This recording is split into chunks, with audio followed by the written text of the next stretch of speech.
সুপ্রদর্শক, শুভেচ্ছা, আসসালামু আলাইকুম। আমি M A Muhith Khan, NTV ইউরোপের নিয়মিত জনপ্রিয় সাপ্তাহিক আইন বিষয়ক অনুষ্ঠান আইন ও অধিকার থেকে বলছি। এনটিভি ইউরোপের এই নিয়মিত অনুষ্ঠানটি দেশ এবং বিদেশ থেকে আপনারা যারা দেখছেন তাদের সবাইকে আমন্ত্রণ জানাচ্ছি। দর্শক, এই অনুষ্ঠানটি প্রতি শনিবার দুপুর 12:30 স্কাই চ্যানেল 780-তে আপনারা সরাসরি দেখতে পাচ্ছেন। আর অনুষ্ঠান দেখার সময় আপনারা যখন আমাদেরকে প্রশ্ন করবেন, দুটো বিষয়ে সচেতন থাকবেন। আর কিছুক্ষণ পর আমাদের স্ক্রিনের নিচে যে নাম্বারটি দেওয়া হবে সেই নাম্বারটিতে টেলিফোন করে সরাসরি আপনাদের প্রশ্ন আমাদেরকে জিজ্ঞেস করতে পারবেন। তবে দুটো বিষয়ে সচেতন থাকবেন। প্রথমত, আমাদেরকে প্রশ্ন করার সময় আপনাদের প্রশ্নগুলো সংক্ষিপ্ত করে এবং গুছিয়ে জিজ্ঞেস করবেন। এবং দ্বিতীয়ত, আপনাদের টেলিভিশন সাউন্ড মিউট করে দিয়ে অথবা বন্ধ করে দিয়ে টেলিফোনে সরাসরি আপনাদের প্রশ্ন আমাদেরকে জিজ্ঞেস করবেন। দর্শক, অনুষ্ঠানের প্রারম্ভে অনেকগুলো লিগ্যাল আপডেটস নিয়ে আপনাদের মাঝে এসে উপস্থিত হয়েছি। এর ভিতরে অতি গুরুত্বপূর্ণ একটি যে লিগ্যাল আপডেট সেটি হচ্ছে এই যে অতি সাম্প্রতিক সময়ে আপনারা জানতে পেরেছেন যে বিবিসির একটি ইনভেস্টিগেশন টিম জানিয়েছে যে তারা ইনভেস্টিগেট করে দেখেছে যে নানাবিধ ফ্রড এবং ডিসেপশনের সাথে মাইগ্রেন্ট কমিটির একটি অংশ জড়িত রয়েছে। এদের ভিতরে একটি অংশ হচ্ছে যারা ফেক ডোমেস্টিক ভায়োলেন্সের ক্লেম করে যুক্তরাজ্যে বিভিন্ন ফেক ডকুমেন্ট সাবমিট করে তারা যে ভিকটিম এটিকে এস্টাবলিশ করার জন্য তারা বিভিন্ন ভুয়া ডকুমেন্ট সাবমিট করে থাকে। Victims voice must be hard. এর অর্থ হচ্ছে যিনি ভিকটিম অথবা যারা ভিকটিম তাদের যে ভয়েস কণ্ঠ অবশ্যই শুনতে হবে। সেই কণ্ঠ শোনানোর জন্য এটি কণ্ঠ দিয়ে আজকের অনুষ্ঠানটা শুরু করছি একটু ব্যতিক্রমভাবে। শুনুন এই ভিকটিম কীভাবে তার মনের কষ্টের কথা যখন তিনি সৌদি আরবে গিয়েছিলেন আল্লাহর কাছে কেঁদে কেঁদে তিনি প্রকাশ করেছিলেন। এই ভিকটিমস ভয়েস শুনুন। আল্লাহর কাছে ফরিয়াদ করে বলেছি, আল্লাহ তুমি সবকিছু জানো। আমি আবার শুরু করছি। এবং তিনি কেঁদে কেঁদে সৌদি আরবে হজে গিয়েছিলেন। হজে গিয়ে শুনুন। আল্লাহর কাছে ফরিয়াদ করে বলেছি, আল্লাহ তুমি সবকিছু জানো, দেখেছো আমি কি জ্বালা যন্ত্রণায় ভুগতেছি। আমার এই কষ্টটাকে তুমি দূর করো, তুমি ইনসাফ দিয়ে দাও আমাকে, আমি অনেক কষ্টের মধ্যে আছি। দর্শক মণ্ডলী, সিলেটের এই যে কণ্ঠটি আপনারা শুনেছেন, এই কণ্ঠের পেছনে যে ব্যক্তি কথা বলছিলেন তিনি ছিলেন একজন victim of false allegation of domestic violence. তিনি কিন্তু জেনুইন ভিকটিম ছিলেন না, তিনি কিন্তু ডোমেস্টিক ভায়োলেন্স করেননি, বাট তার বিরুদ্ধে মিথ্যে ডোমেস্টিক ভায়োলেন্সের অ্যালিগেশন এনেছিলেন। কে এনেছিলেন? তিনি বাংলাদেশের সিলেট অঞ্চলের একেবারে প্রত্যন্ত গ্রাম অঞ্চল থেকে একটি মেয়েকে বিয়ে করে যুক্তরাজ্যে নিয়ে এসেছিলেন। গ্রাম থেকে বিয়ে করে নিয়ে আসার অর্থ ছিল এই, তার উদ্দেশ্য ছিল এই যে তার ব্যক্তি জীবনে, সাংসারিক জীবনে এই মেয়েটি শান্তি নিয়ে আসবে। যুক্তরাজ্যে ঢোকার 1 মাসের মাথায় এই মহিলা তার অন্যান্য বান্ধবীদের সাথে যোগাযোগ স্থাপন করে এবং তার একজন বান্ধবী তাকে টেলিফোনে এবং ইন পার্সন তাকে বুদ্ধি প্রদান করে যে কীভাবে তিনি মিথ্যে ডোমেস্টিক ভায়োলেন্সের অ্যালিগেশন যদি নিয়ে আসেন এই ভদ্রলোকের বিরুদ্ধে তাহলে তিনি যুক্তরাজ্যে অবস্থান করতে পারবেন অতি অল্প সময়ের ভেতরে। এবং এই যে কনভারসেশনটি মানে রাখে আল্লাহ মারেকে, আমার বাবা একটি কথা বলতেন যে people leave their footprints behind, মানুষ চলার পথে তার পদচিহ্ন রেখে আসে। এই অপরাধী ব্যক্তি, এই মহিলা, তিনি যখন ওভার দি টেলিফোন কথা বলছিলেন সেই টেলিফোনের কনভারসেশনটি রেকর্ডেড অবস্থায় রয়ে গিয়েছিল। তার বান্ধবী তাকে ইনস্ট্রাকশন দিচ্ছিলেন যে কীভাবে এই মিথ্যে ডোমেস্টিক ভায়োলেন্সের অ্যালিগেশন করতে হয়। শুধু তাই নয়, আপনারা জানলে অবাক হয়ে যাবেন, আমাদের এই আশেপাশে ইস্ট লন্ডনের কিছু ল ফার্ম রয়েছে যারা এই ধরনের মিথ্যে ডোমেস্টিক ভায়োলেন্সের অ্যালিগেশন আনার ক্ষেত্রে তাদেরকে বিভিন্নভাবে সহযোগিতা করে থাকে। তাদেরকে বিভিন্নভাবে কীভাবে মানে আইনের বিষয়গুলোকে তারা ইউজ করবেন, অ্যাবিউজ করবেন, সেই বিষয়গুলোকে তাদেরকে একজন কথা বলে থাকেন। আমি একজন দর্শক লাইনে আছেন, তার ফোনটি নিয়েই আবার ফিরে আসছি। হ্যালো, আসসালামু আলাইকুম। ওয়ালাইকুম সালাম। ভাই কে বলছেন, কোথেকে বলছেন? হ্যাঁ ভাইয়া ভালো আছি। ভাই আপনি কেমন আছেন? ভালো আছি ভাইয়া, আপনাকে অসংখ্য ধন্যবাদ। অনেক আগ্রহে অপেক্ষা থাকি কবে আপনি আসবেন। এত সুন্দর সাবলীল ভাষায় আমাদের কমিউনিটিকে সেবা দিয়ে যাচ্ছেন। আল্লাহ আপনাকে হায়াত দারাজ করুন, সুবহানাল্লাহ, আমাদের মাঝে বেঁচে থাকুন। আল্লাহ আপনাকে হায়াত দারাজ দান করুক। তো ব্যারিস্টার সাহেব, আমি এই গত 23 এপ্রিল এইটা আপার কোর্ট থেকে এরো হলো আইসি ফার্স্ট ট্রাইব্যুনালে বালা জাজ রায়, ঐতিহাসিক রায় হিউম্যান গ্রাউন্ডেও ওই আমার ভাইও সেম গ্রাউন্ডে কয়েকদিন আগে আপার কোর্টে দিছে, অর্ডারে ওয়েট করছে। অ্যাসাইলাম গ্রান্ট হয়েছে। তো এখন সেদিন হিয়ারিং এর দিন আমার হোম অফিসে বলছিল যে বিয়ে করছিনি, আমি 10 সালের সেপ্টেম্বর আসছিলাম, আমি বলছি এই দিন স্বীকার গেছি। এর আগে কোনো এরকম কোনো প্রশ্ন আসে নাই যে বিয়ে করছিনি, খালি গার্লফ্রেন্ড এইগুলো আসেনি, এগুলো কিছু নেই। তো ফ্যামিলি রিইউনিয়নের ব্যাপারে কি আমি যেটা আমার কোয়েশনটা আনলে আমি আগর ক্রাইটেরিয়া করে নি বা আনতে পারবো না এই বিষয়ে। আর পাশাপাশি আমি বাংলাদেশের অনার্স 4th ইয়ারের গ্রাজুয়েট আগে আমি চাই আপনাদের মতো বা ল পড়তে। আমি এখন তো অ্যাসাইলাম গ্রান্ট হয়েছে, কোনো ফেসিলিটি পাবো না, পিজিডি নাকি বা কোন ব্যক্তিগতভাবে আপনি তো লয়ের স্টুডেন্ট, জি এত গাইডলাইন দিবেন। এই দুই কোয়েশন আমার প্লিজ। ধন্যবাদ। আপনার দ্বিতীয় প্রশ্নের উত্তরটি আমি দিচ্ছি, আপনাকে দিয়ে শুরু করছি। আপনি লতে স্টাডি করতে চাচ্ছেন। প্রথমত আমি আপনাকে ধন্যবাদ জানাচ্ছি, এত সুন্দর করে আপনি আমাকে প্রশংসা করে আপনি কথা বলতে বলেছেন। আমাদের ভিতরে কে ভালো কাজ করলে ভালো কাজে যে আমরা সহযোগিতা করবো তা তো করি না, উল্টো কীভাবে পায়ে ধরে টেনে হেঁচড়ে ওকে নিচে নামিয়ে একে নষ্ট করে ফেলে সে অপচেষ্টা করি। বাট ধন্যবাদ, আপনি আমাকে এত সুন্দর করে আমার ভিউয়ার্সের মাঝে আপনি সাবলীল কণ্ঠে আপনি আমাকে প্রশংসা করে বলছেন। আল্লাহ পাক আপনাকে রহমত দান করুক। আপনি দ্বিতীয় যে প্রশ্নটি বলছেন, আপনি লতে স্টাডি করতে যাচ্ছেন, যেহেতু আল্লাহর রহমতে আপনার অ্যাসাইলাম গ্রান্ট হয়েছে, আপনি কিন্তু বিভিন্ন ধরনের যে কোর্স ফিগুলো আপনার জন্য মৌকুফ হয়ে যাবে। আপনি অবশ্যই আপনি LLB অনার্স স্টাডি করার মাধ্যমে আপনার লয়ের যাত্রা শুরু করতে পারেন আপনি। এবং যদি আপনি LLB অনার্স কমপ্লিট করার পর আপনি বিভিন্ন ইংল্যান্ডে বিভিন্ন ডোর ওপেন রয়েছে। LPC করে আপনি সলিসিটর হতে পারবেন। বার ভোকেশনাল কোর্স এটি কমপ্লিট করে আমি বাংলাদেশের অনার্স কমপ্লিট আগে এটা নিয়ে কাজে লাগানি যায়। ও আচ্ছা, বাংলাদেশে যদি অনার্স কমপ্লিট করে আসেন এবং আচ্ছা বলছি আরেকটি অপশন রয়ে গেছে। যদি বাংলাদেশ থেকে আপনি অনার্স কমপ্লিট করে আসেন আপনি, নাম্বার 1, এবং সেকেন্ডলি যদি বাংলাদেশে আপনার যদি লিগ্যাল যদি কোনো এক্সপিরিয়েন্স থেকে থাকে বাংলাদেশে, এখানেও বিভিন্ন বডি রয়েছে, বার কাউন্সিল রয়েছে, ল সোসাইটি রয়েছে, সালেক্স রয়েছে। এদের কিন্তু বিভিন্ন মানে যারা আউটসাইড দি UK যারা কোয়ালিফাইড লয়ার ছিলেন, যেমন SR-এর অধীনে এটাকে বলা হয় ফরেন কোয়ালিফাইড লয়ার।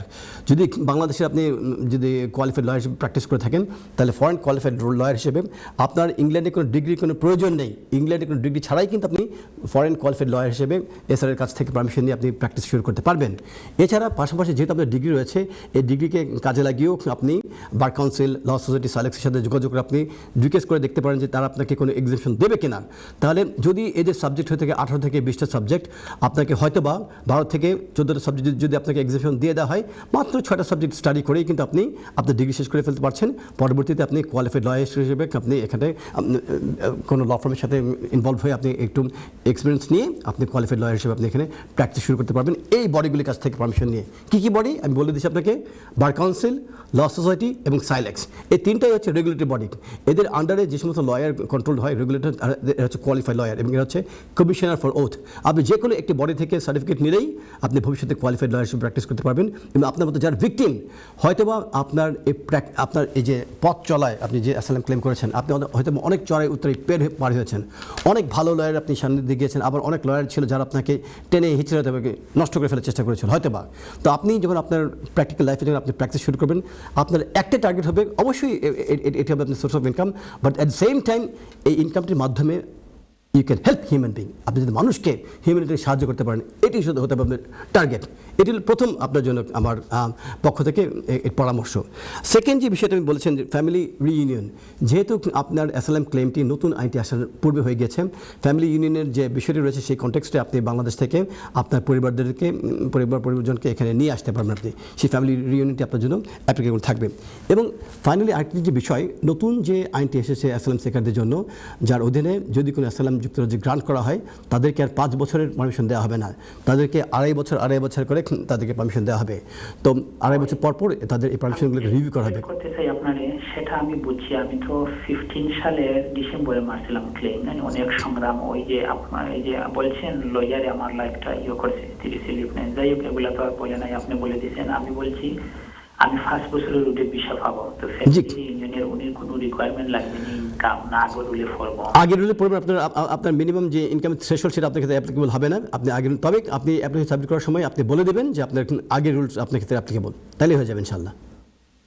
কেউ বলে ব্যারিস্টার সাহেব ওই যে আগের রুল 5 বছরের রুল ঠিক আছে, বাট ইনকাম বলে আমার ক্ষেত্রে লাগবে, এটা তো clear করে। এখন কেউ কেউ যদি বলে থাকেন আপনি তাদের কাছ থেকে আপনি ক্লারিফাই করে দেবেন, কারণ রেট্রোস্পেক্টিভ ইফেক্টের যে বিষয়টা, বাস্তবতা কি একটু আপনারা তো আমি আমি তো আপনাকে বলে দিয়েছি আমি যে আগের যে রুলস, সেই রুলস অনুযায়ী আপনি ফ্যামিলি রিউনিয়ন যে ক্রাইটেরিয়া স্যাটিসফাই করতে পারলে আপনি কিন্তু আপনি নিয়ে আসতে পারবেন ইনশাল্লাহ।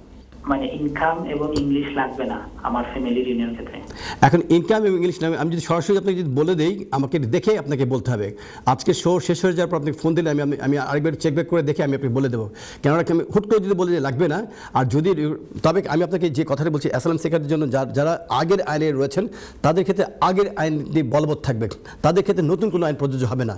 যেহেতু নতুন আইন প্রযোজ্য হচ্ছে না, সেক্ষেত্রে পুরোনো আইনের অধীনে আপনি আপনার মানে ফ্যামিলি রিউনিয়ন রুটে আপনার ফ্যামিলিকে নিয়ে আসতে পারবেন আপনি। So don't worry. Thank you so much. ওয়ালাইকুম সালাম।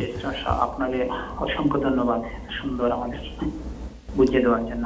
ধন্যবাদ। হ্যাঁ, মে আল্লাহ ব্লেস ইউ, আল্লাহ আপনাকে রহমত দান করুক। ধন্যবাদ। চলে যাচ্ছিলাম যে আপডেটটি দিয়ে শুরু করেছিলাম আজকের। তো এই ভদ্রলোক বাংলাদেশের, আমি আরেকটি দর্শক চলেছিলাম। আসসালামু আলাইকুম শিব দর্শক। হ্যালো। হ্যালো, আসসালামু আলাইকুম। ওয়ালাইকুম আসসালাম। বোন কেমন আছেন? কে বলছেন, কোথা থেকে বলছেন? আমি সুমি বলছিলাম, লন্ডন থেকে বলছিলাম। ভালো আছেন আপনি? আপনি প্রশ্নটি করুন কেন? আচ্ছা, হ্যাঁ, আমার প্রশ্নটা হচ্ছে যে আমি সুমি বলছিলাম লন্ডন থেকে। জি আপু। হ্যাঁ, আমার প্রশ্নটা হচ্ছে আসলে আমি একটা বাসায় থাকি, সেটা আমি প্রায় 5 বছর ধরে থাকি। আমি একটা বাড়িওয়ালা থেকে বাসা নিয়েছি। তো আমি বাড়িওয়ালা থেকে বাসা নিয়ে একটা রুম আমি একজনকে ভাড়া দিচ্ছি। সে এতদিন ভালোই ছিল, কিন্তু মাঝে মাঝে সিগারেট খেত, এবং যেটা এপ্রিলে সে এই ছেলেটা বাসায় ড্রাগস নিয়েছে। এই জন্য আমি তাকে এই মাসে আমি তাকে নোটিশ দিয়ে দিচ্ছি, বলছে 30শে মের মধ্যে তোমাকে চলে যেতে হবে। কিন্তু সে বলতেছে যে জুলাইয়ের আগে সে যাবে না, এবং তার সাথে আমার কোনো রিটেন কোনো মানে লিখিত কোনো নাই যে তোমার 30 মে তুমি জুলাই পর্যন্ত থাকবা। কিন্তু সে বলছে যে না, আমি যাব না, আমি আরো 3 মাস থাকবো। সে ফোর্সলি থাকতে চাচ্ছে।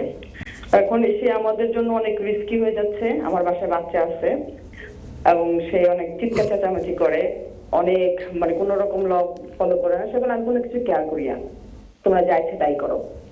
সেক্ষেত্রে আমি এখন কি করতে পারি? কয়েকটা প্রশ্ন। 1 মাসের ল বলি, তাকে বলতে যে 1 মাসের মধ্যে তোমার চলে যেতে হবে। আচ্ছা। সে এখন যেতে চাচ্ছে না, যে আমি এখন যাবো না। সেক্ষেত্রে আমার কি অপশন আছে যদি ওকে অফিস সাইডে বলতে না যায়? আমি আপনাকে দুইভাবে পরামর্শ দিচ্ছি। ওভার দ্য টেলিফোন একটি পরামর্শ দিচ্ছি আইনগতভাবে, আর অনুষ্ঠান শেষ হয়ে যাওয়ার পর আপনি ফোন দেবেন, আমি আপনাকে আরও কিছু প্র্যাকটিক্যাল টিপস আপনাকে দিয়ে দেবো। প্রথম যে পরামর্শটা হচ্ছে, বোন আপনি বলেছেন যে আপনি ল্যান্ডলর্ডের কাছ থেকে ভাড়া নিয়েছেন, তাই তো? হ্যাঁ হ্যাঁ। আপনাকে আগে টেনেন্সি এগ্রিমেন্ট চেক করে দেখতে হবে যে আপনি এই যে ভাড়া দিয়ে নিয়েছেন, আপনি এই প্রপার্টি অন্য কাউকে ভাড়া দিতে পারবেন কি না ল্যান্ডলর্ডের পারমিশন ছাড়া। যদি ল্যান্ডলর্ডের পারমিশন ছাড়া যদি অন্য কাউকে ভাড়া দেওয়ার যদি অনুমতি আপনার না থাকে, তাহলে কিন্তু আপনি will be in breach of tenancy agreement. বুঝতে পেরেছেন? ওই জায়গাতে একটি রিস্ক রয়ে গেছে। যখন কোনো লিগাল আপনি স্টেপ নেন না কেন, যেমন কেউ যদি ড্রাগস নেয়, এটি অবশ্যই একটি অফেন্স, এবং কেউ যদি স্ক্রিম করে, এবং তারা তো অবশ্যই টেনেন্সি এগ্রিমেন্টের যে শর্তগুলি ভায়োলেট করছে। কিন্তু আপনার মেইন যে ক্রাইটেরিয়া, মেইন যে রাইটটি, প্যারেন্ট যে লটি, প্যারেন্ট যে আপনার টেনেন্সি এগ্রিমেন্ট, সেটিতে যদি আপনাকে অ্যালাউ না করা হয় রুম রেন্ট দেওয়ার জন্য ভাড়া ল্যান্ডলর্ডের পারমিশন ছাড়া ব্যতীত রেখে, সেক্ষেত্রে আপনি কিন্তু রান দ্য রিস্ক। 1 নাম্বার। তো এবং এই টেনেন্ট কিন্তু আপনাকে ফাঁসি দিতে পারবে। আর সেকেন্ডলি এর পাশাপাশি টেনেন্ট আপনাকে যেভাবে উত্ত্যক্ত করছে এবং ড্রাগস দিচ্ছে, এবং ফ্যামিলির ভিতরে যদি এই ক্রাইসিস যদি তৈরি হয়, সেই ক্ষেত্রে সে কি বাঙালি নাকি নন বাঙালি? না, অন্য দেশের। সেক্ষেত্রে আচ্ছা, আপনার বাচ্চা কাচ্চা আছে? হ্যাঁ হ্যাঁ, আমার একটা মেয়ে আছে। তাহলে একটু নাইসলি কাইন্ডলি ওর সাথে বসে বলেন যে দেখো ফ্যামিলিতে খুব হচ্ছে, আমার বাচ্চাটা খুব অসুবিধা হচ্ছে, তুমি একটু কাইন্ডলি মানে হিউম্যান সাইড থেকে তুমি বিবেচনা করে তুমি কাইন্ডলি আমার বাসা থেকে চলে গেলাম, বাচ্চাটার ওয়েলফেয়ারের জন্য একটা সুবিধা হবে। ইন দ্য মেইন টাইম আপনি দেখালেন যে বাচ্চা যে রাতে ঘুমাতে না পারে, আপনি রাতে যে ঘুমাতে না পারেন, ওকে কিছু মেডিসিন দেখে বললেন যে দেখো খুব অসুবিধা হচ্ছে। কারণ আপনি হিউম্যান বিং, আপনি কাইন্ডলি নাইসলি বলে দের ইজ এ পসিবিলিটি, চেষ্টা করলে পাথরে কিন্তু আল্লাহ লাইফ দিয়ে দেয়, সেটা হিউম্যান বিং। তো আপনি নাইসলি বলবেন। আর প্র্যাকটিক্যালি কিছু টিপসের কথা আপনাকে বলেছি। আপনি আমাকে অনুষ্ঠানের শেষে ফোন দিলে, আমাদের শেষে 2টার সময় আপনি 3টা পরে ফোন দেবেন, 3 o'clock পরে, তখন আমি আপনাকে আরও কিছু প্র্যাকটিক্যাল টিপস বলে দেবো যেগুলো আপনাকে হেল্প করবেন ইনশাল্লাহ। তবে এখন আপনাকে যেটা বলছি, আপনি যে এই নাম্বার না আমার এই নাম্বার ফোন দিলে আমার অনুষ্ঠানের পরে আমাদের যে যারা কন্ট্রোল যারা দায়িত্বে আছেন মুশফিক আপনাকে নাম্বার দিয়ে দেবে ইনশাল্লাহ। ওটা হচ্ছে আমার পক্ষ থেকে আপনার ফ্রি অ্যাডভাইস যাতে আল্লাহ আপনাকে রহমত দান করে ইনশাল্লাহ। আমি বলেন কখন ফোন দিলে আপনার নাম্বারটা পাবো? বোন আপনি 3টার পরে ফোন দেবেন আপনি কাইন্ডলি। এই নাম্বারে কল দিয়ে আপনার নাম্বারটা নিব? জি জি বোন জি। আচ্ছা, thank you so much. Welcome বোন, মে আল্লাহ ব্লেস ইউ বোন, থ্যাংক ইউ। তো যে বিষয়টি নিয়ে শুরু করেছিলাম আজকে, যে মিথ্যে ডোমেস্টিক ভায়োলেন্স অ্যালিগেশন সংক্রান্ত বিষয়ে, এই ভদ্রলোক বাংলাদেশের সিলেটের গ্রাম অঞ্চল থেকে একটি মেয়েকে বিয়ে করে নিয়ে এসেছিলেন। এই মেয়েটি যুক্তরাজ্যে প্রবেশ করার পরে প্রথম 1 মাস খুব ভালো ছিল। 1 মাসের মাথায় এই মেয়েটির সাথে আরও কিছু ফ্রেন্ডের দোস্তি হয়। এই দোস্তরা এই মেয়েটির মাথায় উল্টাপাল্টা বুদ্ধি দেওয়া শুরু করে যে কীভাবে এই মেয়েটি মিথ্যে ডোমেস্টিক ভায়োলেন্সের অ্যালিগেশন এনে কী ডকুমেন্টস সাজাতে হবে, কীভাবে ক্লেম করতে হবে এবং কীভাবে ডকুমেন্টসগুলো সাজিয়ে হোম অফিসের কাছে ক্লেম করলে এই মেয়েটি খুবই অতি দ্রুত তাকে 5 বছর মানে ওয়েট করতে হবে না। এই ডোমেস্টিক ভায়োলেন্স অ্যালিগেশন ক্লেম করলেই সে অতি দ্রুত আর হোম অফিসের কাছ থেকে সে ইনডেফিনিটলি ফ্রিমেন্ট পেয়ে যাবে। এই ফন্দির যে বিষয়টি, এই যে এই ষড়যন্ত্রের যে বিষয়টি, সেটি কিন্তু রেকর্ডেড অবস্থায় ভদ্রলোকের কাছে ধরা পড়ে। কেন ভদ্রলোকের বাসায় একটি সিসিটিভি ক্যামেরা ছিল যেখানে গোপনে এই বিষয়গুলো, এই রেকর্ডগুলো ধারণ হয়ে গিয়েছিল। পরবর্তীতে যখন এই মহিলা এই ভদ্রলোকের বিরুদ্ধে ডোমেস্টিক ভায়োলেন্সের অ্যালিগেশন নিয়ে আসে, মহিলা কিন্তু খুব সুন্দরভাবে পুলিশের কাছ থেকে রিপোর্ট নেয়, নন মলেস্টেশন এবং অকুপেশন অর্ডার সে কালেক্ট করে। শুধু তাই নয়, এর পাশাপাশি সোশ্যাল সার্ভিস থেকে সে রিপোর্ট কালেক্ট করে। মানে 5 থেকে 6টি যে ইন্ডিপেন্ডেন্ট এভিডেন্স লাগে আইনের শর্ত পূরণ করার জন্য, সমস্ত শর্তগুলি পূরণ করে সে হোম অফিসের কাছে অ্যাপ্লিকেশন সাবমিট করে। যেহেতু এটি ছিল ডোমেস্টিক ভায়োলেন্সের অ্যালিগেশন, পুলিশ তাকে ধরে নিয়ে যায়। 7 দিন এই নিরীহ ভদ্রলোককে পুলিশ স্টেশনে বন্দি করে রাখা হয়। 7 দিন পরে তাকে যখন ছেড়ে দেওয়া হয়, ভদ্রলোক তার যে কাজ হারিয়ে ফেলেন। ভদ্রলোকের যে প্রপার্টি, সেই প্রপার্টি তার থাকবে কিনা সেই ক্ষেত্রে রিস্কের সম্মুখীন হয়ে যায়। মর্গেজ দেওয়ার ক্ষেত্রে তিনি হিমশিম খান। মানে চাকরি হারিয়ে, ঘর বাড়ি হারিয়ে পথের ফকির হয়ে গিয়েছিলেন এই ভদ্রলোক। সেই ভদ্রলোক কেঁদে কেঁদে যখন পুলিশের কাছে রিপোর্ট করা সত্ত্বেও পুলিশ তার কোনোভাবেই, সে ছিল ভিকটিম, তার আর্তনাদ শুনতে চায়নি। পরবর্তীতে তিনি চলে গিয়েছিলেন সৌদি আরবে হজ করার জন্য। আল্লাহর ঘরে গিয়ে কাবা শরীফ ছুঁয়ে কেঁদে কেঁদে আল্লাহর কাছে প্রার্থনা করেছেন, আল্লাহর কাছে ফরিয়াদ জানিয়েছেন। এবং সেই ফরিয়াদের একটি অংশ আমি আপনাদের সামনে তুলে ধরলাম, জানিয়ে দিলাম। হয়তোবা এই ধরনের ভিকটিমদের কণ্ঠস্বর আল্লাহ পাক রহমতে এখন হোম অফিসের দ্বারগড়ায় পৌঁছে গিয়েছে। বিবিসি অতি সাম্প্রতিক সময়ে একটি ইনভেস্টিগেশন করে জানতে পেরেছে যে 1 শ্রেণীর মাইগ্রেন্টগণ এই ডোমেস্টিক ভায়োলেন্সের যে কনসেশন ক্রাইটেরিয়াটি যেটি দেওয়া হয়েছে, যারা জেনুইন ভিকটিম, যারা সত্যিকার অর্থেই ডোমেস্টিক ভায়োলেন্স ভিকটিম, তাদেরকে সাহায্য করার জন্য।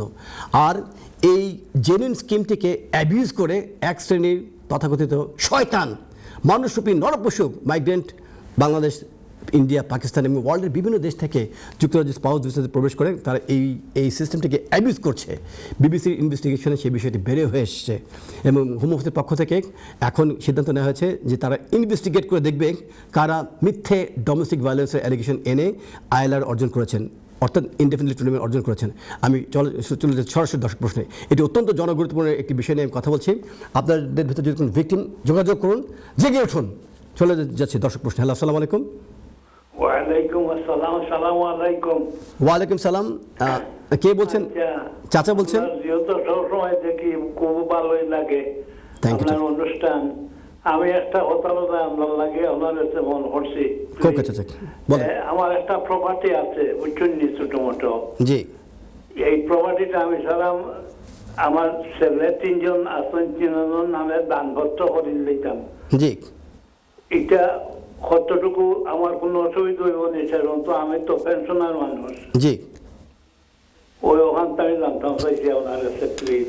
খুব চমৎকার একটি প্রশ্ন আপনি জিজ্ঞেস করেছেন। আপনার ইমিডিয়েটলি একটা উইল করে ফেলা দরকার। আপনার বয়স কত চাচা? বয়স আমার প্রায় 76। আপনি ইমিডিয়েটলি উইল এই কারণে করবেন, এই দেশের আইনে যদি উইল না করে যান তাহলে ল অফ ইন্টারেস্টেসে এখানে অ্যাপ্লিকেবল হবে। তাহলে আপনার বিজনেসে উইল তো আছে, বুঝছেন। জি। আমার ওয়াইফ আর আমার নামে ঘর। আচ্ছা। 80,000 মূল্য হইব ঘর। জি। তো এখন আমার ওয়াইফ মারা গেছেন গত মাসে, বুঝছেন। জি। আমি চাইছি আগে 3 ঘরে আমি দানপত্র করে দিতাম, উইব নি। এখন যেহেতু দানের যে বিষয়টি, আপনি অবশ্যই আপনি দান, এটার অর্থ হচ্ছে আপনি এটি চ্যারিটেবল কোনো পারপাসে এটি আপনি প্রদান করবেন, সেই ক্ষেত্রে আপনাকে একটি চ্যারিটি আপনাকে স্টাবলিশ করতে হবে এবং আপনাকে একটি শর্ত দিয়ে দেবেন যে এই যে প্রপার্টি এটি একটি চ্যারিটির আন্ডার আপনি রেখে যাচ্ছেন আপনি, এবং এখান থেকে যে ইনকামটা আসবে সেই ইনকামটি আপনার 3 সন্তান সমানভাবে ভোগ করবে, এই বিষয়টি। না আমি দৈলকা এই বিক্রি যেগুলা করেন ওগুলা কি একেবারে ক্লিয়ার দান করতে বললাম আমার 3 ছেলের নামে। আচ্ছা, এটি কিন্তু খুবই খুবই মানে ব্যক্তিগত একটি বিষয়। আপনি আমাকে শো শেষ হয়ে যাওয়ার পর আপনি ফোন দেবেন আপনাকে 3টার পরে, আমি তখন আপনাকে বিশদভাবে ব্যাখ্যা দিয়ে দেবো কোন দিকে কী করলে আপনার সুবিধা হবে। কেননা যখন নাকি একজন টেস্টেটর তিনি না থাকলে কিন্তু তখন উইলের শর্ত অনুযায়ী 325,000 পাউন্ডের উপর যদি প্রপার্টির মূল্য হয় তখন কিন্তু 40% ইনহেরিটেন্স ট্যাক্স এখানে চলে আসে। আর এই ক্ষেত্রে আমি যদি আপনাকে ওভার দ্য টেলিফোন যদি কোনো অ্যাডভাইস করি এবং সেটা যদি এরকম যদি হয় এই ট্যাক্সটাকে অ্যাভয়েড করার সংক্রান্ত বিষয়, তখন কিন্তু মানে আপনার সমস্যা হয়ে যাবে। এই কারণে আর দানের যে বিষয়টি, দানটি আপনি করতে পারেন, তবে আপনাকে 7 বছর বেঁচে থাকতে হবে। 7 বছর যদি বেঁচে থাকেন তখন দানটি আপনার ইফেক্টিভ হবে। 7 বছর যদি বেঁচে না থাকেন তখন কিন্তু আপনার দানটি মানে এক এক বছর এক একভাবে হবে। যদি আপনি 5 বছর বেঁচে থাকেন তখন 7 বছর বেঁচে থাকলে সম্পূর্ণ প্রপার্টি আপনার দানের অধীনে চলে যেত, আপনাকে তখন আর আপনার বাচ্চাদের তখন আর ইনহেরিটেন্স ট্যাক্স প্রদান করতে হতো না। এখন পরবর্তী পর্যায়ে যদি আপনি 5 বছর বেঁচে থাকেন, আমি দোয়া করি আল্লাহ পাক আমার মাথায় যতগুলো চুল আছে তত বছর আল্লাহ পাক আপনাকে বাঁচিয়ে রাখুক, বাট হায়াত মউত আল্লাহ পাক জানেন। আমি দোয়া করি আল্লাহ পাক আপনাকে আরও 10-15 বছর 20 বছর আল্লাহ পাক হায়াত দান করুক। আপনি এখন একটি দানপত্র তৈরি করে ফেলেন আপনি, এবং আপনি যদি 7 বছর বেঁচে থাকেন তাহলে আপনার এই property without any inheritance tax আপনার বাচ্চাদের কাছে চলে যাবে। 7 বছর জি, আপনি এখন তৈরি করে ফেলেন। এই নেবার আল্লাহ পাক আপনাকে আরো 100 বছর 120 বছর হায়াত দান করবেন ইনশাআল্লাহ। প্রপার্টিটা 80,000 মূল্য হইব কি বুঝছেন? ও আচ্ছা, যদি 80,000 পাউন্ড যদি মূল্য হয় তাহলে তো আপনার 320,000 পাউন্ড উপরে তো নাই, তাহলে এটা ইনহেরিটেন্স ট্যাক্স অবশ্যই আপনার বাচ্চাদের কাছে চলে যাবে। এটা ডোন্ট ওয়ারি, দিতে পারবো। জি উইলের মাধ্যমে দিতে পারবেন, কোনো সমস্যা নেই। কেননা এই প্রপার্টির মূল্য যে থ্রেশহোল্ড 325,000 পাউন্ডের নিচে, ডোন্ট ওয়ারি। জি 80,000 মোট 80,000 85,000 মূল্য হইব। ও তাহলে চাচা কোনো টেনশন করবেন না। আপনার যে উইলটি, যেহেতু আপনার ওয়াইফ মারা গিয়েছেন, একটু উইলটাকে আপনি আপডেট করে ফেলবেন। আগে ছিলেন আপনি উইলটা কবে তৈরি করেছিলেন? এটা কি আপনার ওয়াইফ বেঁচে থাকাকালীন সময় করেছিলেন নাকি? জি জি। তাহলে যদি বেঁচে, এখন তো আপনার ওয়াইফ মারা গিয়েছেন, সুতরাং আপনার এখন জয়েন্ট টেনেন্সি হিসেবে এই প্রপার্টি আপনার কাছে চলে এসছে। আপনি ইমিডিয়েটলি উইলটাকে আপডেট করে ফেলেন যে আমার ওয়াইফ মারা গিয়েছেন, এখন আমি একমাত্র জীবিত ব্যক্তি, এখন আমি আগের উইলটাকে আপডেট করে আমার আগের শর্তগুলি থাকবে, আমার 3 বাচ্চার মাঝে আমি সমানভাবে ভাগ করে দিচ্ছি। ঠিক আছে? আপনাকে আর নতুন করে আমি বুঝতে পারিনি আমি। হ্যালো, আচ্ছা, তো আমি অন্যান্য দর্শকদের উদ্দেশ্যে বলছি যে যারাই এরকম মানে মনে করছেন প্রপার্টি নিয়ে কী করবেন, আপনাদের অবশ্যই উচিত এখন একটি উইল তৈরি করে রেখে যাওয়া। কারণ আমি অনেক ধরনের ইনকোয়ারি, অনেক ধরনের কেস ডিল করছি যেখানে উইল না তৈরি করার কারণে বাচ্চারা নেক্সট জেনারেশন সাফার করছে। দর্শক মণ্ডলী, বিজ্ঞাপন বিরতির পূর্বে একজন সম্মানিত দর্শক টেলিফোন করেছিলেন। তিনি বলছিলেন যে তিনি বয়োবৃদ্ধ একজন ব্রিটিশ নাগরিক এবং তিনি প্রায় 74-75 বছর বয়স তার হয়ে গেছে, তিনি দান করতে পারবেন কিনা উইল সংক্রান্ত বিষয়ে আমি তাকে একটি পরামর্শ প্রদান করেছিলাম। সেই কনটেক্সটে আমি আপনাদের উদ্দেশ্যে বলছি, যারাই বয়োবৃদ্ধ হয়ে গিয়েছেন অথবা যারাই এখানে নওজোয়ান অথবা জোয়ান অবস্থায় রয়েছেন, যুবক যুবতী অবস্থায় রয়েছেন, তাদের যারা যুক্তরাজ্যে অবস্থান করছেন তাদের সবার উচিত একটি করে উইল তৈরি করে যাওয়া। নয়তো কয়েকদিন পূর্বেও আমি আরেকটি উইলের বিষয় নিয়ে ডিল করেছিলাম, যে ক্ষেত্রে যিনি টেস্টেটর তিনি মৃত্যুবরণ করেছেন, তার ছেলে মেয়ে বেঁচে আছেন, তার ওয়াইফও বেঁচে আছেন, কিন্তু ওয়াইফ তার ছেলে মেয়েকে ঠিকমতো লুক আফটার করছেন না, এবং বাবার যে সম্পত্তিতে মানে যে অধিকারের পাওয়ার যোগ্য এই ছেলে মেয়ে তাদেরকে তাদেরকে সেই অধিকার থেকে বঞ্চিত করার প্রচেষ্টা করছেন তিনি। সেক্ষেত্রে কী করা উচিত আমি সেক্ষেত্রে পরামর্শ দিয়ে দিয়েছি। যেহেতু উইল না থাকার কারণে কি করতে পারেন সেই বিষয়ে পরামর্শ দিয়েছি, বাট সেটি হবে খুবই মানে কস্টলি। লেটার অফ অ্যাডমিনিস্ট্রেশন যেটা অ্যাপ্লাই করতে হবে, প্রবেট করতে দৌড়াদৌড়ি করতে হবে, 6 মাস থেকে 1 বছর লেগে যেতে পারে। এই যে একটি ধাক্কা, সেই ধাক্কা থেকে আপনার নেক্সট জেনারেশন বেঁচে যাবে। আজকে হয়তো আপনার যে প্রিয়তমা স্ত্রী আপনাকে খুব লুক আফটার করছে, আজকে হয়তো আপনার প্রিয়তম হাজব্যান্ড আপনাকে লুক আফটার করছে, বাট আপনার অ্যাবসেন্সে যখন আপনার পৃথিবীতে থাকবেন না, এই মানুষটি যে পরিবর্তন হবে না তার কোনো গ্যারান্টি নেই। এই কারণেই কবি বলে গিয়েছিলেন, ডোরা কাটা দাগ দেখে বাঘ চেনা যায়, মুখ ঢাকা মুখোশের এই দুনিয়ায় মানুষকে কি দেখে চিনবে বলো। এই কারণে বেঁচে থাকাকালীন সময়ে অতি দ্রুত একটি উইল আপনাদের তৈরি করে যাওয়া দরকার। একজন দর্শক লাইনে আছেন, চলে যাচ্ছি দর্শক প্রশ্ন। হ্যালো, আসসালামু আলাইকুম। সুপ্রিয় দর্শক, আসসালামু আলাইকুম। হ্যালো, প্রিয় দর্শক, আপনি কেন টেলিভিশন সাউন্ডটি বন্ধ করে দেন, মিউট করে দেন, অথবা পাশের রুমে গিয়ে টেলিফোনে কথা বলুন প্লিজ। হ্যালো, ওয়ালাইকুম সালাম। ভাইয়া কে বলছেন, কোথা থেকে বলছেন? হ্যালো ভাইয়া, জি বলুন। কেন এখন ফ্যামিলি ইউনিয়ন অ্যাসাইলাম সিকারদের জন্য যে বিষয়টি, যারা অতীত আইনে চলেছেন তাদের ক্ষেত্রে এটি প্রযোজ্য হবে না, নতুন আইনে যারা আসেন তাদের ক্ষেত্রে এটি প্রযোজ্য হবে।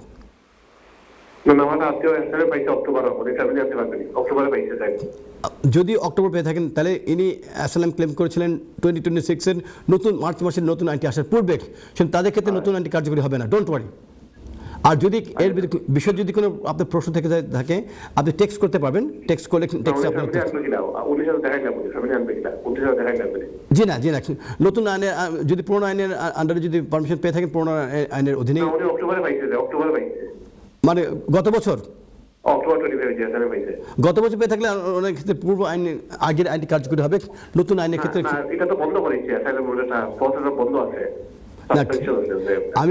আমি বলেছি পুরোনো আইনে যারা পারমিশন পেয়েছেন তাদের ক্ষেত্রে পুরোনো আইনটি প্রযোজ্য হবে, নতুন আইনটি প্রযোজ্য হবে না।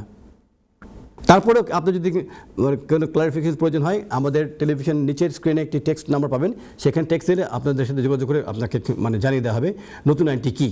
ঠিক আছে, ধন্যবাদ। আর অন্যান্য দর্শকদের উদ্দেশ্যে বলছি, আপনার টেলিভিশন স্ক্রিনের নিচে যে টেক্সট নাম্বারটি পাচ্ছেন, সেখানে টেক্সট দিয়ে আপনারা আপনার প্রশ্ন জানাতে পারবেন যদি পার্সোনাল কোনো প্রশ্ন থেকে থাকে। আর যদি কোনো জেনারেল কোনো প্রশ্ন থেকে থাকে তাহলে আপনার আমাদের টেলিভিশন স্ক্রিনের নিচের যে নাম্বারটি রয়েছে সেই নাম্বারটি টেলিফোন করতে পারবেন। চলে যাচ্ছি সরাসরি দর্শক প্রশ্ন। হ্যালো, আসসালামু আলাইকুম। ওয়ালাইকুম, ভালো আছি, আপনি কেমন আছেন? আলহামদুলিল্লাহ, ভালো আছি। জি, আপনি প্রশ্ন করুন প্লিজ। ভাই, আমি একটা বাই টু লেট মর্গেজ আনছিলাম। বাই টু লেট মর্গেজ আনছিলেন, জি বলেন। জি, তো এটা একবার এক্সটেনশন করছি 1 মাসের জন্য, এখন আরবার করতে হইতেছে। সেলার বাংলাদেশে চলে গেছে ইমার্জেন্সি, এখন কি এটা কি করতে পারবো আরবার এক্সটেনশন বা করা পসিবল আছে কিনা, নাকি আমার একটা এক্সপায়ার হইতেছে next month, next Tuesday 5th of May, এখন এটা কি করবো? সেলার আমি বুঝিনি, কোন সেলার, কি বলেন এটা? আমি একটা বাই টু লেট মর্গেজ করছিলাম। জি, আমার offer letter end of 5th of May। জি, এটা আমি আগে একবার এক্সটেনশন করছি, টাইম বাড়াইছি অফার লেটারের। এটা 5th of May ফিনিশ হবে। এখন আমি আরবার চাইছি আরো 1 মাসের জন্য এক্সটেন্ড করতে পারছি। যে বাড়ি বিক্রি করবে উনি বাংলাদেশে চলে গেছে, উনি সাইন করতে পারতেছে না। জি, তখন এটা যে ও আচ্ছা, সেই ক্ষেত্রে আপনি যেটা করবেন, আপনি আপনার যে মর্গেজ ব্রোকার আছে তার সাথে যোগাযোগ করবেন, কেন আপনি অলরেডি 1-এর অধিক টাইমে এটাকে এক্সটেনশন করেছেন আপনি। এখন সেলার যদি সিদ্ধান্ত নেয় প্রপার্টি আপনার কাছে বিক্রি করবে না, তখন কিন্তু আপনি ফেসে যাবেন। এই কারণে আপনি আপনার যে মর্গেজ যে অ্যাডভাইজার, মর্গেজ ব্রোকার, তার সাথে যোগাযোগ করুন। এটা একমাত্র তার পক্ষে সম্ভব আরেকবার এক্সটেনশন করা যাবে কিনা সেই ক্ষেত্রে আপনাকে অ্যাডভাইস করা। ধন্যবাদ। চলে যাচ্ছি পরবর্তী দর্শক প্রশ্ন। হ্যালো, আসসালামু আলাইকুম। আচ্ছা, এই দর্শক হারিয়ে ফেলেছিলাম। তো চলে যাচ্ছি গোড়ার দিকে, যেখান থেকে আমি শুরু করেছিলাম আজকের যাত্রাপথ। ডোমেস্টিক ভায়োলেন্সের যে ফলস অ্যালিগেশন, হোম অফিস যে কারণে ইনভেস্টিগেশন স্টার্ট করেছে, এই কনটেক্সট হচ্ছে এই যে আমি দেখে নিচ্ছি আমার তথ্যটি সঠিক বলার জন্য।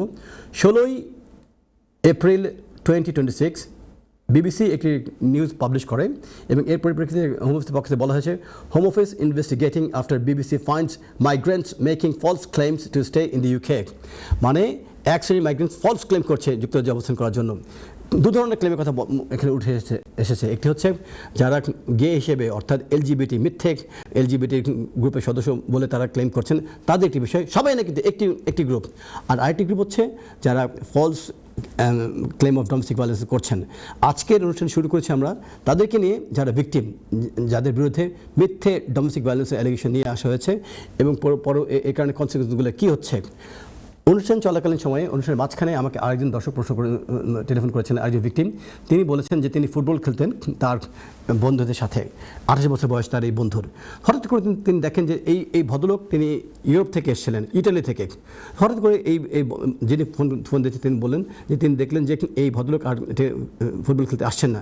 বিষয়টা কি, ইনভেস্টিগেট করতে গিয়ে তারা জানতে পারেন যে এই ভদ্রলোকের বিরুদ্ধে তার ওয়াইফ, যাকে বাংলাদেশ থেকে বিয়ে করে আনা হয়েছিল, আনার পরে এখানে বাচ্চা নিয়ে যে অবস্থান করছিলেন, বাচ্চাকে স্কুলে নিয়ে গিয়েছিলেন ওয়াইফ, এই ভদ্রলোকের ওয়াইফ। তো স্কুলে যাওয়ার পরে এই ভদ্রলোকের ওয়াইফ অন্যান্য কিছু মহিলার সাথে তার সখ্যতা গড়ে ওঠে। এই মহিলাদের কাছে তিনি বলেন যে তার হাজব্যান্ড তাকে বিভিন্নভাবে কন্ট্রোল করার চেষ্টা করে, তাকে ঠিকমতো লুক আফটার করে না, এই ধরনের বিভিন্ন কথা ওই মহিলাদের সাথে তিনি শেয়ার করেন।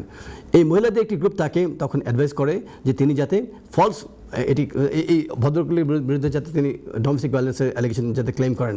পারপাসে কি, ওই মহিলাদের গ্রুপটি তাকে এই মহিলাকে জানিয়েছিলেন যে যদি তিনি তার হাজব্যান্ডের বিরুদ্ধে ডোমেস্টিক ভায়োলেন্সের অ্যালিগেশন যদি নিয়ে আসেন, তাহলে সরকার তিনি খুব দ্রুত আইএলআর পেয়ে যাবেন এবং সরকার তাকে আলাদা বাড়ি দেবে, তার বাচ্চাকে আলাদা থাকার ব্যবস্থা করে দেবে। তখন তার এই হাজব্যান্ডের কোনো প্রয়োজন হবে না, তখন তিনি ইন্ডিপেন্ডেন্ট লাইফ লিড করবেন, তার যে আর্থিক যে ইন্ডিপেন্ডেন্স সেটা চলে আসবে, এই হাজব্যান্ডের কোনো প্রয়োজন নেই। এই ভদ্রমহিলা কিন্তু সৎসঙ্গে স্বর্গবাস, অসৎ সঙ্গে সর্বনাশ, তার নিজের জীবন সর্বনাশ ডেকে নিয়ে এসেছেন ভদ্রমহিলা। এবং পাশাপাশি তিনি সেই যে 28 বছরের যে যুবক যিনি ছিলেন, যিনি যে কল্যাণ আমাকে টেক্সট পাঠিয়েছিলেন, তার বন্ধু, তার জীবনকেও সর্বশান্ত করে দিয়েছেন। মিথ্যে ডোমেস্টিক ভায়োলেন্সের অ্যালিগেশন নিয়ে আসেন এবং পুলিশ সেই ভদ্রলোককে ধরে নিয়ে যায়। একই ঘটনা, 7 দিন 3 দিন তাকে জেলে বন্দি করে রাখা হয়।